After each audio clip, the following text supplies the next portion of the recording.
Sa bawat taong malapit ng mamatay na naliligtas niya, kailangan niyang hayaang mag-logout ang isang malusog na tao. Sa araw, isa siyang anghel na nakasuot ng puti na may pambihirang galing sa medisina, nagliligtas sa mga nasa bingit ng kamatayan at tumutulong sa mga nasugatan. Ngunit pagdating ng gabi, nagiging isang uhaw sa dugong demonyo siya, pumapatay ng walang awa. Ang acid drip na nagliligtas ng buhay o ang surgical knife ay nagiging pinakamatalim na sandata sa kanyang kamay. Ang dahilan kung bakit siya naging ganito ay dahil sa isang tao lamang, ang kanyang pinakamamahal na guro, si Professor Choi. Siya mismo ang unti-unting nagtulak sa dalaga sa kailaliman. Ang dalaga, na nagngangalang si Ok, ay isang simpleng estudyante sa universidad. Dahil sa matinding pagkauhaw sa kaalaman sa medisina, labis siyang interesado sa utak ng tao, hanggang sa puntong halos mabaliw na siya. Wala siyang magulang at walang pinansyal na suporta, ngunit mas pinili niyang magkaroon ng malaking utang na may mataas na interes para lang masuportahan ang kanyang pag-aaral. Ang pinakamalaki niyang pangarap ay matuto mula sa nangungunang dalubhasa sa brain tumor sa Korea, si Professor Choi. Sa pamamagitan ng walang humpay na pagsisikap, sa wakas ay nakapasa siya bilang isang natatanging estudyante at ipinakilala kay Professor Choi ayon sa kanyang kagustuhan. Sa unang pagkikita pa lamang nila, hindi na siya makapaghintay at agad niyang ipinahayag kay Professor Choi ang lahat ng kanyang kaalaman. Kasabay nito, nakiusap din siya kay Professor Choi na sana ay turuan siya nito. Binuhos niya ang lahat ng kanyang kaalaman nang walang itinira dahil itinaya niya ang buong buhay niya rito. Tunay nang naantig si Professor Choi sa kanyang tiyaga at sinseridad. Mula noon, sa bawat operasyon, siya mismo ang tumatawag kay si Ok upang tumayo ito sa unahan at matuto ng malapitan. Halos ibinuhos ni Professor Choi ang lahat ng kanyang kaalaman sa pagtuturo at hindi rin siya binigo ni si Ok. Wala pang isang taon, kaya na ni si Ok na magsagawa ng operasyon ng mag-isa. Walang duda, naging pinakamamahal siyang estudyante ni Professor Choi. Ang kanyang karera ay napakaliwanag sana, ngunit lumitaw ang isang pangyayari na nagtulak sa kanya sa kailaliman, ang ospital. May iniaalok na advanced training scholarship sa ibang bansa. Sa tingin ng lahat, si Ok ang makakakuha nito at masaya siyang naghanda para rito. Ngunit nang inilabas ang listahan, ibinigay ito sa isang walang pangalang mayaman na lalaki. Siya ang anak ng pamilya Chaewa. Agad na nagalit si Ok. Galit na pumasok siya sa opisina ni Professor Choi upang tanungin ito. Nagkataon na naroon din si Madam Chaewa. Hindi niya ito iginalang at galit siyang sinigawan, "Binili niyo ba ang pwesto para sa inyong anak? Kung mataas ang inyong pinag-aralan, hindi kayo dapat kumilos ng ganyan." Bilang resulta, sa galit ni Professor Choi, sinampal niya ito ng malakas. Kaya't sinuspindi niya ang lahat ng nakatakdang operasyon nito. Ngunit sa araw na iyon, nasa labas si Professor Choi at ang mga pangunahing siruhano ng ospital para sa isang pulong. Isang pasyente mula sa aksidente sa sasakyan ang kailangan ng emergency brain surgery. Napaka-critical ng sitwasyon, kaya kinuha ni si Ok ang scalpel upang iligtas ang pasyente. Pagbalik ni Professor Choi, nagalit siya nang makita ito. Inutusan niya si Ok na ibaba agad ang scalpel at umalis. Kalmadong ipinaliwanag ni si Ok ang sitwasyon at ang tumpak na plano para sa operasyon. Bukod pa rito, kailangan din niyang panagutan ang kanyang pasyente ngayon. Ngunit sa halip, iginiit pa rin ni Professor Choi na ipakalagkad siya palabas. Ang katigasan ng ulo ni Professor Choi ay labis na nagbigay ng pasakit sa kanya. Bilang resulta, kinuha niya ang isang tube. Pagkatapos ay mabilis siyang lumapit mula sa likod at sinakal si Professor Choi. Kung walang namagitan, marahil ay nasakal na si Professor Choi hanggang sa mamatay. Hindi rin napigilan ni Professor Choi ang kanyang galit at muli siyang sinampal ng malakas sa harap ng lahat. Direktang bumagsak si Ok sa sahig dahil sa sampal at durog din ang kanyang pagkatao. Gayunpaman, hindi pa natatapos ang lahat. Kinuha ni Professor Choi ang kanyang medical license. Ang pagkabigla ay naging dahilan upang hindi na siya makapasok sa operating room sa buong buhay niya. Para sa isang taong tulad ni si Ok na labis na mahilig sa operasyon, para sa kanya, ito ay parang kinukuha ang kanyang buhay. Lumuhod siya sa ulan, nagmamakaawa ng may pagpapakumbaba, ngunit si Professor Choi ay nanatiling malamig at hindi man lang siya binigyan ng kahit kaunting pagkakataon. Pagkatapos ng araw na iyon, tuluyan ng bumagsak si Ok mula sa tuktok at naging isang ordinaryong tao na walang hawak sa kanyang kamay. Hindi niya itinigil ang kanyang pag-opera, sa halip naging isang underground na dalubhasa sa brain tumor. Ibig sabihin, nagsasagawa siya ng mga iligal na operasyon para sa mga taong hindi maaaring pumunta sa mga regular na ospital, tulad ng mga kriminal, mamamatay tao, at magnanakaw. Kahit wala siyang medical license, hindi kailanman nabigo ang kanyang mga operasyon. Ngunit isang araw,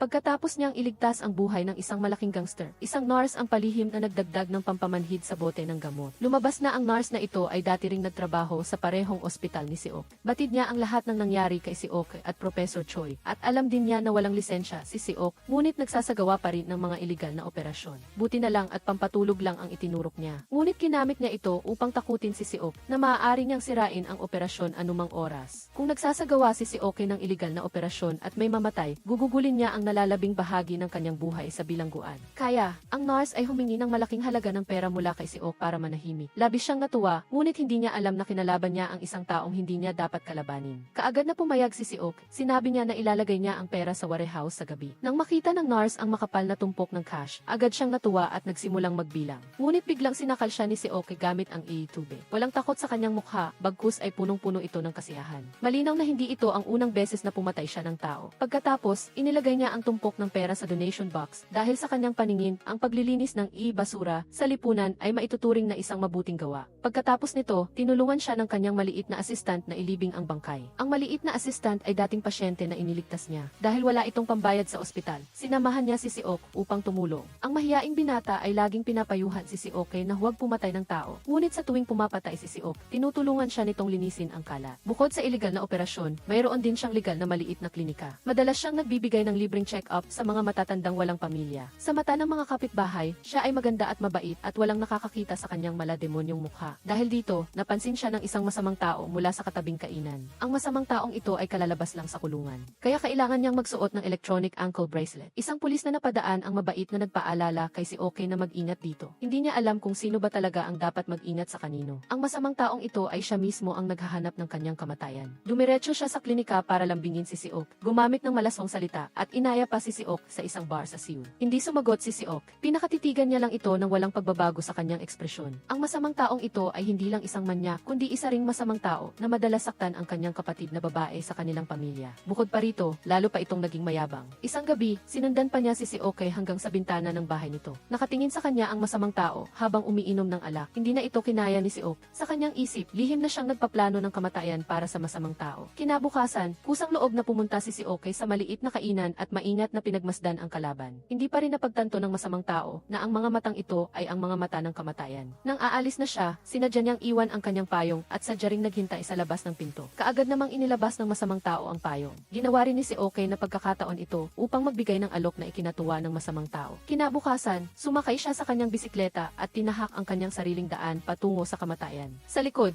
isang pulang sasakyan ang dahan-dahang huminto sa tabi niya. Bumaba siya ng sasakyan at bigla siyang natuwa nang matuklasan na ito ang diyosa na kanyang pinapangarap. Ngunit hindi niya alam na ito pala ang kamatayan na maghahatid sa kanya. Pagkatapos, sumakay siya sa sasakyan ni Seok at walang pag-aalinlangan na ininom ang lahat ng tubig na inihanda niya para sa kanya. Pagkatapos, bumili si Seoke ng isang malaking rolyo ng plastic sheeting at humingi ng tulong sa kanya upang hilahin ito pa uwi. Masigasig na niligawan ng lalaki si Seok. Hindi niya alam na ang hinihila niya ay ang kanyang sariling saplot. Sa oras na iyon, pinagpapawisan na siya ng todo. Malumanay na hinubad ni Seoke ang kanyang damit para sa kanya at pagkatapos ay binigyan siya ng tuwalya upang punasan ang kanyang pawis. Sa huli, nawalan siya ng malay. Nang magising siya, nakatakip na ang kanyang bibig at mahigpit siyang nakatali. Natakot na ngayon ng husto ang lalaki, ngunit huli na para tumakas. Nakaupo si Seoke sa ibabaw niya, ipinapakita ang huling lambing nito. Huwag kang mag-alala, hindi masakit. Pagkatapos, bumunot siya ng kutsilyo. Malinis at mabilis na bumaba ang kutsilyo. Pinuputol ang carotid artery ng basurang lalaki. Pinanood niya ang lalaki na dahan-dahang naghihirap sa sakit sa loob ng isang punang dugo at pagkatapos ay namatay. Sa wakas ay ngumiti si Seoke, isang ngiti na matagal nang hindi nakita. Nasiyahan siya sa pakiramdam ng tagumpay kapag nagliligtas ng buhay sa operating room at mas nasisiyahan sa kasiyahan ng pagpatay na ito. Agad pagkatapos, mabilis na nilinis ng maliit na assistant ang dugo sa buong silid. Sa huli, sinunog niya ang lahat ng pagkakakilanlan ng lalaki. Nilakad naman ni Seoke ang bangkay niya sa kagubatan at inilibing. Ang kanilang pagtutulungan ay walang kapareho. Mula nang mawala ang basurang ito, bumalik ang kapayapaan sa kapitbahayan. Hindi ba't isang magandang bagay din ito? Nakaramdam din ng ginhawa si Seok sa loob niya. Ngunit kaagad pagkatapos, isang hindi inaasahang bisita ang muling sumira sa tahimik na buhay ni Seok. Ito ang taong sumira sa kanya, si Professor Choi. Tila wala na ang mapagmataas at mayabang na anyo ng professor noon. Maingat pa nga siyang bumili ng paboritong cake ni Seok. Walang dahilan kung bakit siya dumating. Ngayon, dumating si Professor Choi upang magmakaawa kay Seok. Lumabas na mayroon ding brain cancer si Professor Choi. Mapalad na nasa maagang yugto pa lang, ngunit ang bukol ay nasa napakakomplikadong lokasyon at alam niya ng mabuti na tanging si Seok lamang ang makakagawa ng operasyong ito. Lumabas na palihim niyang sinusubaybayan ang bawat operasyon ni Seok. Alam na ang kanyang kakayahan ay tumataas lamang at hindi bumababa. Narinig ang mga salitang ito, lubhang natawa si Seok. Galit na galit siya na gusto niyang patayin siya. Paano niya maililigtas ang taong iyon? Bukod pa rito, siya mismo ang sumira sa kanya. Nawalan siya ng lisensya sa paggawa at naging ganito ang buhay niya. Ngayon ay may kapal pa siyang humingi sa kanya na operahan siya. Tungkol sa nangyari noon, walang isang salitang paghingi ng tawad si Professor Choi. Sa halip, ginamit pa niya ang tono ng isang guro, inuutusan siya.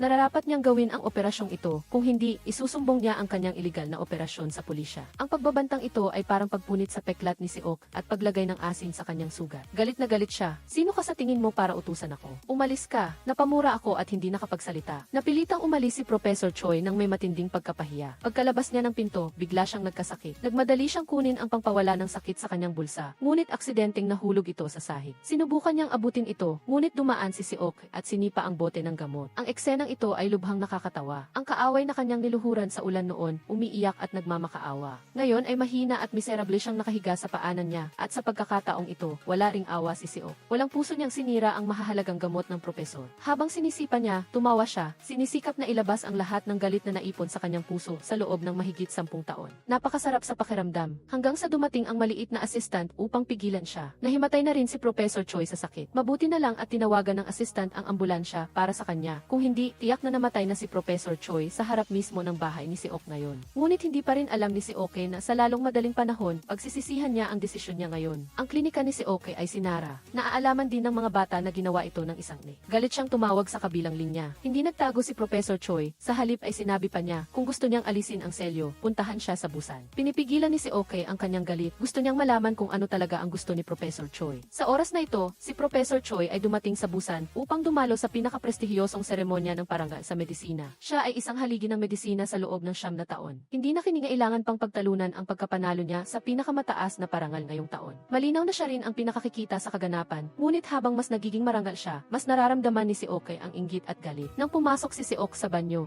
naulinigan niya ang usapan ng ilang reporter. Mula sa kanilang bibig, nalaman niya na ang sponsor ng seremonya ng parangal, si Chairman Itian, ay nagkakaroon ng sakit ng ulo dahil sa kanyang anak na may brain tumor. Dahil napakabata pa ng bata, walang sinuman ang nangahas na operahan siya. Ngayon, marahil si Professor Choi lamang ang may kakayahang iligtas ang bata. Narinig ang kanilang usapan, nagpakita ng kagalakan si Seok. Alam niya na dumating na ang pagkakataon upang makaganti kay Professor Choi. Mabilis niyang nahanap ang chairman. Nakilala na nila noon sa pamamagitan ni Professor Choi. Direktang tinalakay ni Seok ang problema. Nagpakita siya ng video ng isang katulad na kaso. Iyon ay isang operasyon na personal niyang ginawa. Mas matanda lang ng 2 taon ang pasyente kaysa sa anak ng chairman.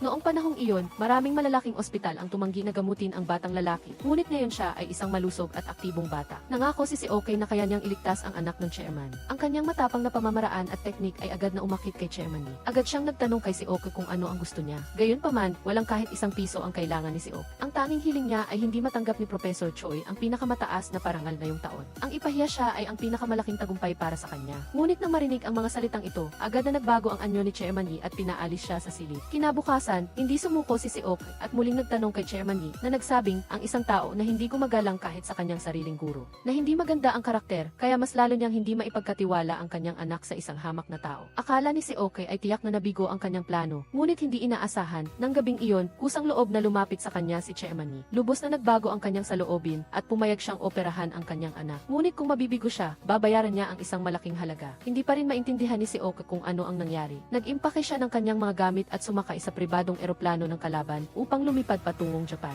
Pagdating doon, handa na ang operating room. Kumpiyansang binati din ni Seok ang kritikal na kalagayan ng batang lalaki. Habang nagaganap ang operasyon, nagsimula na rin ang seremonya ng parangal. Inisyalmente, normal lang ang lahat, ngunit biglang tumalsik ang dugo sa mukha ni Seok na ikinagulat niya. Isang doktor ang humiling na tahiin ang sugat at dalhin ang bata sa intensive care unit. Walang pakialam si Seok sa sinasabi nila. Nakatuon lang siya sa kanyang mga kamay. Lahat ay nagpanik. Sumugod si Chairman Yi at nakita ang dugong nakakalat sa sahig. Agad siyang nataranta at natigilan. Kung mabibigo ang operasyong ito, nangangahulugang hindi na muling magigising ang kanyang anak. Ngunit si Seok ay lubhang kalmado at walang pakialam sa paligid niya. Hindi huminto ni isang segundo ang scalpel sa kanyang kamay. Nakikipaglaban siya sa oras bawat segundo at minuto. Samantala, tunay nang nagbago ang nagwagi sa seremonya ng parangal. Hindi inaasahang na-eliminate si Professor Choi. Ang parangal ay iginawad sa isang doktor na hindi mapapantayan sa kanya. Naging tahimik ang buong bulwagan, tila hindi makapaniwala sa nangyari. Si Professor Choi mismo ang kusang pumalakpak na nagpawi sa awkward na kapaligiran. Sa oras na ito, bumalik si Seok mula sa Japan na may mukhang nagtatagumpay, nakatingin sa kanya. Lumabas na matagumpay pa rin ang huling operasyon. Bumalik siya para panoorin ang nakakatawang drama ni Professor Choi at hindi makapaghintay na na ipagyabang ito sa kanya. Inakala niyang magagalit o mumurahin siya ni Professor Choi, ngunit hindi inaasahang kalmado lang ito. Sa kabaligtaran, medyo nadismaya ang si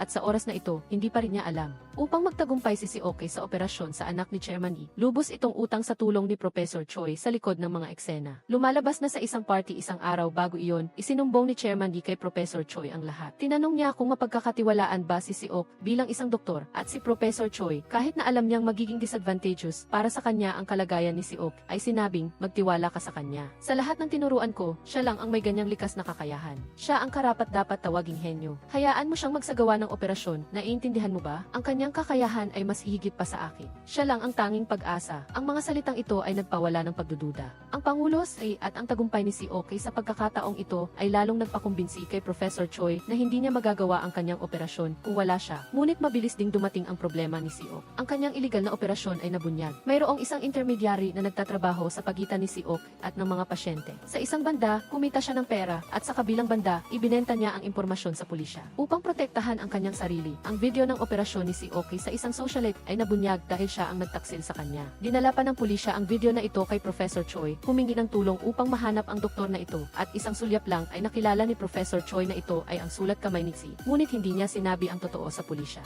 Ngunit natagpuan din ng pulisya ang lugar ng iligal na operasyon. Inanyayahan ni Team Leader Yang bilang isang matagal ng kaibigan ni Professor Choi, si Professor Choi na tumulong sa investigasyon. Kahit na ang eksena ay nalinis ng napakahusay, natagpuan pa rin ang asong pang-amoy na may napakatalas na amoy ang isang pahiwatig sa burol sa likod. Hinukay ng pulisya ang malambot na lupa at ang resulta ay isang katawan na nakabalot sa plastic wrap ay lumitaw sa harap mismo ng kanilang mga mata at iyon ay ang katawan ng nurse. Tila, ang problema ay hindi na lamang isang iligal na operasyon. Tila may napagtanto si Professor Choi dahil nasaksihan niya ang kakilakilabot ni Seok. Ngayon ay lumitaw ka sa pinangyarihan ng krimen at naglaro ka pa sa aso ng pulis na nasa tabi. Hindi napigilan ng pulis na magtanong, bakit napakapala kaibigan ng aso sa iyo? Siguro dahil may koneksyon ako sa mga hayop. Ang cute, ang sarap, gusto ko rin sila. Ako rin, gusto ko silang kalaro. At sa oras na ito, hindi pa alam ng batang pulis na malapit na siyang mamatay dahil sa pag-uusap na ito. Mabilis na hinila ni Professor Choi si Seok sa isang tabi. Bakit ka parang baliw na pumapatay ng mga tao saan man? Dahil kung mahuhuli si Seok ngayon, hindi matutuloy ang kanyang operasyon. Pagkamala ni Seok na ginagantihan siya ni Professor Choi dahil sinira niya ang kanyang seremonya ng parangal, kaya nakipagtulungan siya sa pulisya. Mas lalo siyang nagalit. Naghiwalay sila sa hindi magandang paraan, ngunit ang kanilang pagkikita ay nakita ng pinuno ng detective team. Nakilala ni team leader Yang na ito ay dating estudyante ni Professor Choi, ngunit hindi niya ito pinansin.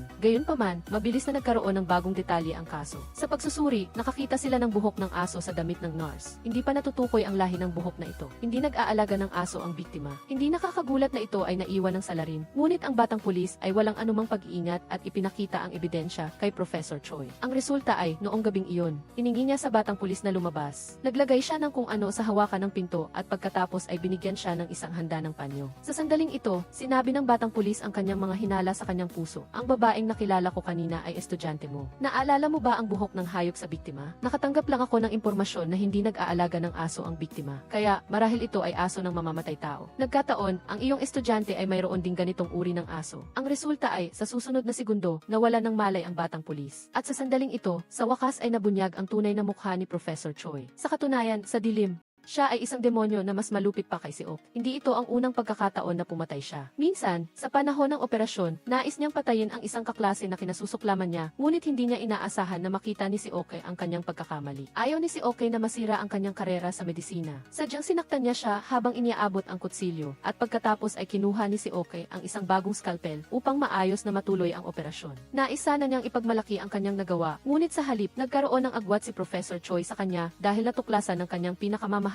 na estudyante na may balak siyang pumatay. Ito ay isang napakahihiyang bagay. Kaya, ginawa niya ang lahat upang paalisin si Seok at ang kinasusuklamang kaklase na iyon. Hindi rin siya nakatakas sa isang buhay. Matapos siyang lumabas sa ospital, ginamit ni Professor Choi ang isang kutsilyo upang putulin ang kanyang carotid artery. Mas maayos siyang kumilos kaysa kay Seok. Binigyan pa niya ang kanyang kaklase ng isang tissue at sinabihan siyang takpan ang sugat upang hindi tumalsik ang dugo. Hindi makapaniwala ang kaklase. Siya ay tumakbo palabas ng kotse. Sa huli ay nahulog sa bangin at nawala. Samantala, walang emosyon emosyon si Professor Choi at malamig siyang tiningnan. Sa huli, ang katawan ay kinain ng mga ligaw na aso. Walang sinuman ang nakakaalam o nakarinig tungkol dito. Sa halip na sabihing siya ay guro ni Si Ok, mas mainam na sabihing si Ok ay isang salamin niya. Noong bata pa siya, katulad din siya ni Si Ok. Napaka-interesado niya sa pag-aaral ng utak ng tao, na gustong-gusto niyang makita ang isang madugong utak na nakalantad. Ang kanyang mukha ay puno ng hindi mapigilang pagkasabi. Kaya, nang makita niya si Ok, tila nakita niya ang kanyang sarili noong bata pa siya, at ang kanyang pagigiit na paalisin si Ok ay sa katunayan ay hindi niya kayang harapin ang kanyang sarili. Ngunit sa lalong madaling panahon, ang pagkawala ng batang pulis ay nakakuha ng atensyon ng pinuno ng detective team. Inimbestigahan niya ang huling tawag ng pulis at natuklasan na si Professor Choi ang tumawag. Hiniling ng pinuno kay Professor Choi na lumabas para tanungin. Nagkita ba sila ng pulis noong gabing iyon? Walang emosyon si Professor Choi at sinabing nag-usap nga sila sa telepono at nagkita.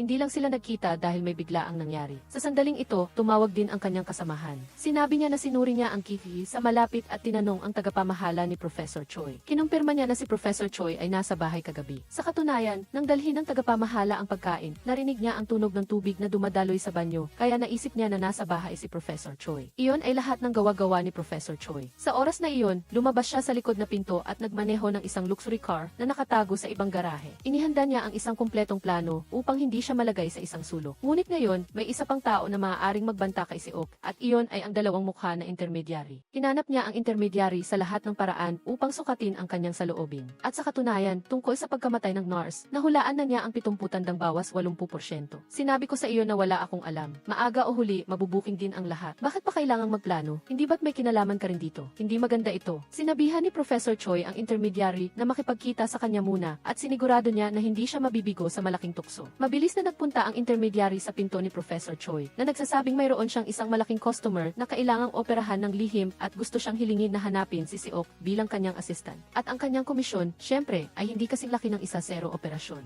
Sa katunayan, naakit ang intermediary. Nang tumawag ang pulis, nagsimula siyang magsinungaling. Malinaw na pansamantala siyang pumapanig kay Professor Choi. Ngunit upang ganap na matulungan si Ok na makatakas sa pagdududa, gumamit si Professor Choi ng malaking apoy upang sunugin ang kennel ni Ok. Kasama ang 3 aso na inaalagaan niya na naging abo. Iyon ang tanging suporta sa moral ni Si Ok sa mundong ito. Sila ay parang mga kapamilya na nasa tabi niya. Ngunit si Ok, na walang kamalay-malay, ay lubos na nagalit. Agad siyang tumawag upang makipagkita kay Professor Choi. Sa susunod na sandali, direktang minaneho ni Si Ok ang kanyang pickup truck at binangga ang luxury car ni Professor Choi. Ngunit hindi pa rin siya nasisiyahan. Umatras siya at pagkatapos ay muling pinindot ang accelerator upang bumangga ng malakas. Ngunit sa hindi inaasahan, dahan-dahang bumaba si Professor Choi sa kanyang kotse. Tumayo siya ng tuwid sa harap ng kotse at kalmadong sinindihan ang isang sigarilyo. Takot na takot ang kanyang assistant at sinubukang gisingin siya. Ngunit si Ok ay lubos na nabubulagan ng galit. Tumingin sa kanyang mortal na kaaway, muling pinindot ni Ok ang accelerator at sumugod. Sa huli, hindi niya pa rin magawa. Siya ay nalunod sa sakit ng pagkawala ng kanyang mga aso at hindi makatakas. Tila ang kanyang buong mundo ay naubos na. Sa unang pagkakataon, umiyak siya ng masakit at may pagkamuhi. Ngunit sa sandaling ito, dumating ang intermediary at nag-alok ng isang bagong pakikipagtulungan.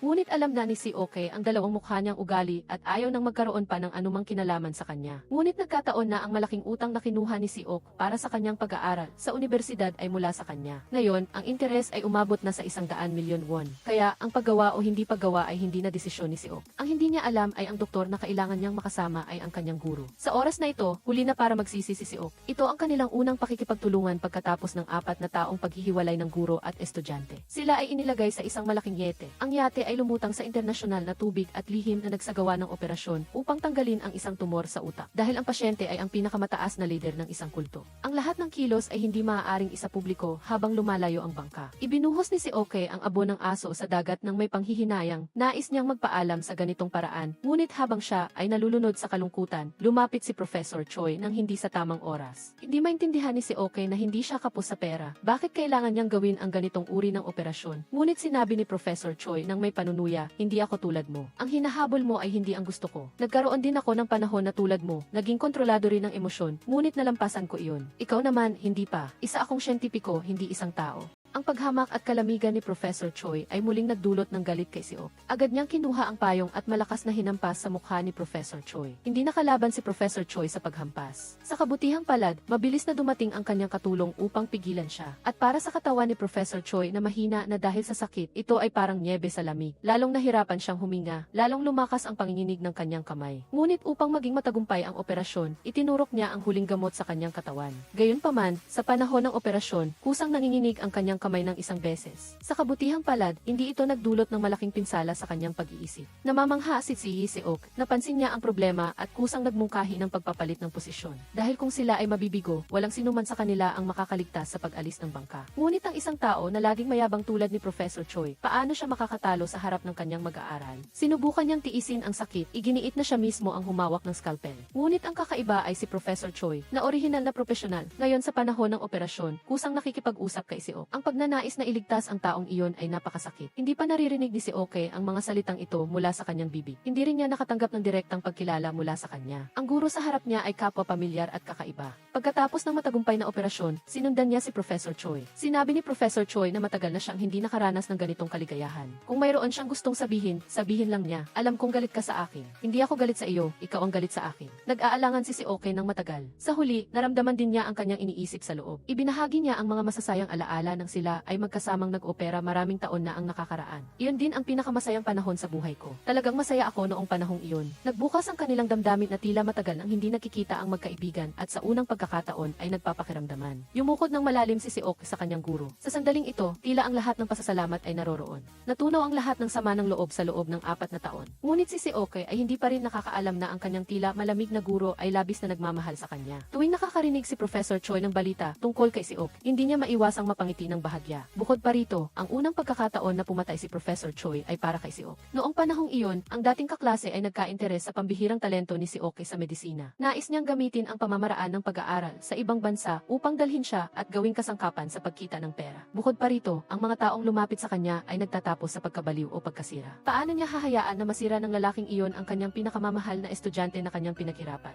Kaya't sa panahong iyon, hindi niya ibinigay ang scholarship kay Seok na sa katunayan ay protektahan siya sa isang hindi direktang paraan. At pagkatapos, pinatay pa rin niya ang dating kaklase dahil hindi ito sumuko sa paggambala kay Seok. Nais niyang gamitin ang kanyang buhay upang protektahan si Seok. Ngunit sa kabilang banda, pagkababa pa lang ng bangka, nagbago ang isip ng intermedyaryo. Inihanda niyang ibigay si Seok sa pulisya. Ngunit mabilis na napansin ni Seok na may mali. Nagpanggap siyang sumasakit ang ulo at hiniling sa katulong na bumili ng gamot para sa kanya. Sa isang hindi inaasahang pagkakataon, nakalabas siya sa paningin ng intermedyaryo. Nang makilala ng intermedyaryo ang pulisya, nalaman niyang nawawala na si Seok. Saan siya nagpunta? Kumain lang ako. Makakapunta ba tayo sa isang tahimik na lugar? Sa oras na ito, nagkaroon na ng balak pumatay si Seok. Nagulat pa ang intermedyaryo, kaya't senyalesan niya ang pulis sa likod para bilisan ang paghabol. Sa oras na ito, nakatanggap si Seok ng tawag mula sa isang dating kasamahan, sinabing nasa huling yugto na ang brain cancer ni Professor Choi. Kung hindi siya operahan, hindi siya mabubuhay ng higit sa isang buwan. Hindi pa man nakakapag-react si Seok, isang pamilyar na anino ang dumaan sa kanyang tabi. Pagkatapos, inakbayan niya ang intermedyaryo at pumasok sa eskinita. Nang lumingon siya, nakita niya na nakayuko na ang intermedyaryo at hindi na makatayo. Hinihila siya ng kanyang guro sa pagtingin sa bakas ng dugo sa lupa at ang anino ng dalawang tao. Pagtapos mawala sa dilim, sa wakas ay naintindihan na rin ni Seok ang lahat. Ang guro na kinamumuhian niya ng husto ay palagi pala siyang tahimik na pinoprotektahan at inaalis ang lahat ng mapanganib na balakid para sa kanya. Habang papalapit ang pulis, dali-daling hinila siya ng katulong. Pagkatapos, nakatanggap ulit si Seok ng mensahe mula sa guro. Sinasabi sa kanyang pumunta sa itinakdang lugar upang kunin ang susi ng sasakyan. Naghanda na ang guro ng sasakyan para sa kanya. Naghanda din ng iba't ibang plaka ng sasakyan at malaking halaga ng pera at sinabing bilisan ang pagtakas. Ngunit sa oras na ito, wala nang pakialam si Seok sa kanyang buhay. Nagpasya siyang operahan ang guro. Humingi siya ng tulong sa mga kaibigan upang makahanap ng operating room at balak niyang iulat sa guro kapag handa na ang lahat. Ngunit hindi inaasahan, ang pagkamatay ng intermedyaryo ay nagdulot ng malaking kaguluhan dahil ang paraan ng kanyang pagkamatay ay labis na nakakatakot. Gumamit ang mamamatay tao ng isang maliit na scalpel upang saksakin ng eksakto ang spleen sa pagitan ng kanyang mga tadyang na nagdulot ng panloob na pagdurugo sa tiyan. Hindi nito pinadugo ang biktima sa pinangyarihan at hindi rin ito agad nawalan ng malay ang biktima dahil sa matinding pagdurugo. Ito ay malinaw na isang sining ng pagpatay, ngunit ito rin ang nagpamalas sa pulisya na ang mamamatay tao ay siguradong isang medikal na estudyante at napakahusay sa sining ng medisina. Ngunit nakunan lamang ng TEC ang likod ni Professor Choi, kaya't kailangan nilang imbestigahan ang bawat tao. Ngunit sa oras na ito, si Team Leader Seong ay nabibigatan dahil nakita niya ng malinaw si Professor Choi noon. Hindi niya lang ito sinabi, bagkus ay siya pa ang kusang humarap kay Professor Choi ng pribado. Direktang tinanong niya ang kanyang mga hinala sa kanyang puso. Bakit mo pinatay ang intermedyaryo? Ano ba talaga ang nangyayari? Siya ba iyon? Ang iyong estudyante ang pumatay? Nang marinig ito, hindi sinasadyang napangiti si Professor Choi at hindi rin ito tinanggihan. So what? May ebidensya ka ba para arestuhin ako? Pagbalik, paulit-ulit na pinanood ni Team Leader Seong ang footage. Sa huli, napansin din niya ang pamilyar na anino na iyon. Bigla siyang naniwala na ang babaeng ito ay ang dating estudyante ni Professor Choi, at tila sa wakas ay mayroon siyang naintindihan. Agad siyang nagpatawag ng sasakyan. Nabalitaan kong napakagaling mo, hindi lang iyon, mayroon ka pang guro na pumatay upang protektahan ka. Pareho kayong napaka-interesante. Akala mo ay lalabas siya para makipag-usap at sasabihin sa amin na huwag kang abalahin? Ang pagnenegosyo ng pagpatay na ito ay talagang mahirap pakinggan. Kinailangan kong subukan ng husto upang makakuha ng kaunting impormasyon. Takot siya sa akin kaya't mas kailangan kong hintayin siya. Naisip ko na, ang maskara mo, siguradong tatanggalin namin iyan at hindi ako mag-iiwan ng kahit isang kusing para sa iyo. Pareho lang kayo, lahat ng mga iyon ay pinatay niya. Siya nga, hindi mali ang taong nagprotekta sa iyo. Akala ba niya ay sasaksakin kita sa mukha? Ngayon ay naiugnay na ni Team Leader Seong ang lahat ng pangyayari. Ngunit ang problema ay wala siyang ebidensya, kaya't kailangan pa rin niyang pakawalan si Seok. Ngunit ang pagmamanman ni Team Leader Seong kay Seok ay nakarating sa kaalaman ni Professor Choi. Agad siyang hindi mapakali. Nang gabing iyon, inanyayahan niya si Team Leader Seong sa kanyang lihim na bodega. Pagpasok ni Team Leader Seong,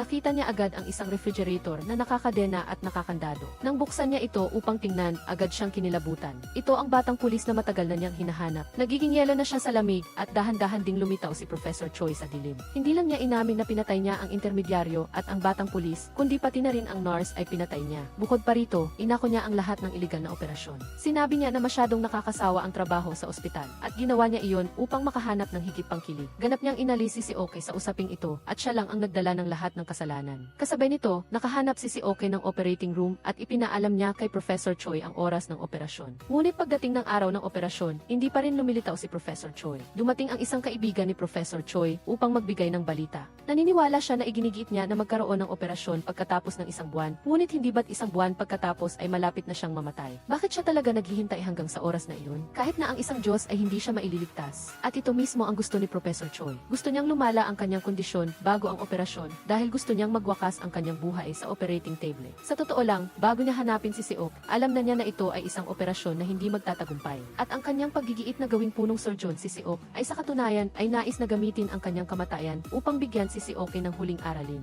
Iyon ay upang tanggapin ang kabiguan dahil hindi kailanman nabigo si Seok. Iyon ang magpapahinto sa kanyang pag-unlad. Si Seok ang pinakamalaking alalahanin niya sa buong buhay niya. Kahit sa mga huling sandali ng kanyang buhay, iniisip pa rin niya kung ano ang magagawa niya para kay Seok. Ngunit sa kabilang banda, nagsimulang baliw na hinahanap ni Seok si Professor Choi sa lahat ng dako. Pinuto ni Professor Choi ang lahat ng komunikasyon at nagtago sa isang lihim na lugar. Sa lalong madaling panahon, naglabas din ang pulisya ng warrant of arrest. Ang dating respetadong nangungunang siruhano ay ngayon ay isang kriminal na hinahanap dahil sa hinala ng pagpatay. Hindi alam ni Seok kung ano ang nangyari, ngunit wala ng gaanong oras. Sa kawalan, maaari lang siyang humingi ng tulong sa isang para mahanap ito. Ginamit ni Kuya ang lahat ng kanyang koneksyon at nahanap nga ang lokasyon ni Professor Choi. Ngunit hindi agad pumunta si Seok doon. Sa halip, pinapunta niya si Kuya para sunduin ang tao. Habang nakipagkita naman siya sa team leader ng homicide, tinanong niya kung ano talaga ang nangyari. Tapat na sinabi ng team leader ang lahat tungkol sa transaksyon nila ni Professor Choi. Sa bodega pala, nagkaroon sila ng kasunduan. Nadiskubre ni Professor Choi na naglustay ng pera ang team leader mula sa maraming kaso ng pagpatay. Hindi niya ibubunyag ang masamang gawain ng team leader, ngunit ang kondisyon ay papasanin ni Professor Choi ang lahat ng kasalanan mag-isa. Simula ngayon, palalayain na ng team leader si Seok. Ito ang huling sinabi ni Professor Choi bago siya namatay. Tatawagan ka niya para arestuhin mo siya. Kung galawin mo ang isang hibla ng buhok ni Professor Choi, nanumpa akong hindi kita patatahimikin. Ito rin ay isang banta mula kay Seok. Ngayon, nasa mahirap na sitwasyon din ang hepe. Ang resulta, sa mismong sandali na aalis na si Seok, sinagasaan siya ng kotse ng hepe. Kinaladkad niya si Seok palabas ng kotse at tinapakan ang kamay niya. Pagkatapos na maiwasan ito ni Seok, gusto niyang baliin ang mga daliri ni Seok. Gusto niyang gawing imposibleng mag-opera si Seok kay Professor Choi. Nang makita ang mapanganib na sitwasyon, mabilis na lumabas ang assistant mula sa kotse upang protektahan si Seok. Ang resulta ay parang baliw na sinisipa ng hepe ang assistant. Nang marinig ang matinding sigaw ng assistant, unti-unting naging mabangis ang mga mata ni Seok. Kinuha niya ang kanyang pamilyar na surgical knife, pagkatapos ay hinawakan ang kwelyo ng hepe at sa isang mabilis na saksak ay tinapos ang buhay nito. Walang sinuman ang maaaring maging hadlang sa kanya. Kung mayroon, hayaan silang tuluyang mawala. Pagkatapos nito, tinawagan ni Seok ang. Narinig din ni Professor Choi sa tabi ang tawag. Sa pamamagitan ng telepono, nalaman niya na muling kumilos si Seok upang patayin ang isang tao. Sa sandaling ito, naroon na si Professor Choi sa pinangyarihan.